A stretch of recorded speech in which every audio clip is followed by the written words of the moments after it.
Hello दोस्तों, अक्सर क्या होता है कि आपके किसी भी कार्यक्रम में दानी सज्जन होते हैं। दानी सज्जन कोई मंदिर का कार्यक्रम है, कोई विद्यालय का है, खेल महाकुंभ है, कोई भामाशाहों का सम्मान है, आपके वहां पर दानी सज्जन होते हैं। वो दानी सज्जन ही अतिथि होते हैं और अतिथि दान करते ही करते हैं। अतिथि कोई भी मुख्य अतिथि अगर प्रशासनिक अधिकारी है बड़ा, तो वो क्या करता है कि उनको कुछ ना कुछ वो मांगे पूरी करता है।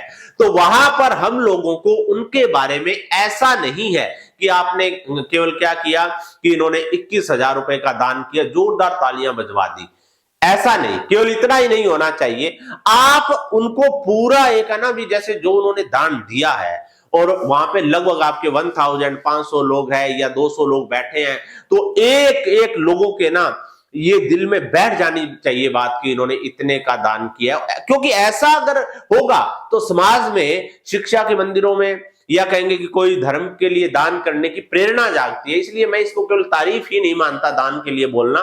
तो मान लो कोई भी व्यक्ति ने दान किया तो हम लोग कैसे बोलेंगे? मैंने ये बात कई बार बता दी, एक बार फिर से मैं बताऊंगा कि प्रेम से बड़ा कोई धर्म नहीं होता, प्रेम से बड़ा कोई धर्म नहीं होता और दान से बड़ा कोई कर्म नहीं होता।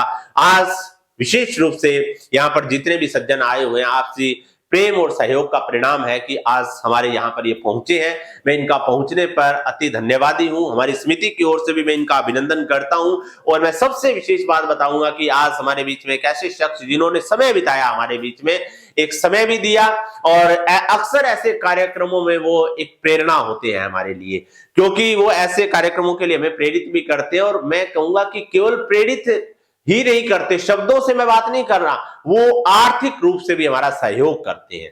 तो इसलिए मैं उनके लिए दो शब्द जरूर कहूंगा कि धर्म के प्रति पूर्ण निष्ठावान को महान कहते हैं, अर्पण करने की निष्काम भावना को दान कहते हैं। ये हमारी संस्कृति है दान देना, और ऐसे ही शख्स जो है ना वो हमारी संस्कृति को जीवंत रखते हैं। तो हमारी इसी संस्कृति पर चलते हुए आदरणीय श्री जी ने आज इस प्रांगण में, इस कार्यक्रम में, या जो भी इस यज्ञ में 21,000 रुपए का ये दिव्य दान किया है। दिव्य महादान, 21,000 रुपए की राशि इस तरह की बजाय जैसे दिव्य दान और इस तरह के शब्द लेंगे, भेंट किया है।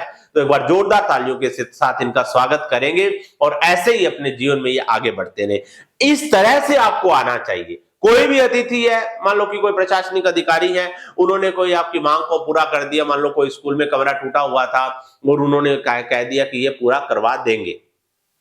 तो आज देखिए माननीय मुख्य अतिथि महोदय का हम लोग वेलकम करते हैं। आज हमारे यहाँ पर ये तिरंगा फहराने के लिए पहुंचे, और इसके साथ साथ इस स्कूल में एक बहुत बड़ी रिक्वायरमेंट थी, बहुत बड़ी जरूरत थी। मैं विशेष रूप से धन्यवादी हूँ प्रशासनिक अधिकारी या जो भी आपके डीएम हैं, डीसी हैं, उनका नाम बोल दिया, एसडीएम महोदय का, जिन्होंने हमारी इस मांग को स्वीकार किया और उन्होंने आश्वासन दिया है कि इतने समय में हो जाएगा। मैं ये कहूंगा कि ये भी एक बहुत बड़ा दान है। अगर कोई भी प्रशासनिक अधिकारी किसी आम जनता की अगर मांगों पर ध्यान देता है और जहां पे जरूरत है उसके लिए उसी समय एक्शन लेता है, बहुत बड़ी बात है।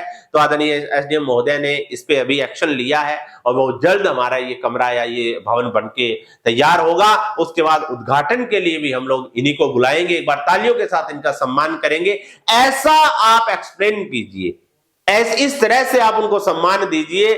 मैं कहता हूं कि वो व्यक्ति कभी आपको भूलेंगे नहीं। रियल में अतिथि सम्मान ऐसा ही होना चाहिए। और दोस्तों, मुझे विश्वास है कि आप बेहतरीन तरीके से तैयारी करेंगे। एक एक बात आपको समझ आती है। बने रहिए स्वामी जी यूट्यूब चैनल पर। अगर आपको किसी भाषण की, संचालन की स्क्रिप्ट चाहिए, मंच पर बोलना सीखना हो, तो दिए गए मोबाइल नंबर पर संपर्क करें। धन्यवाद।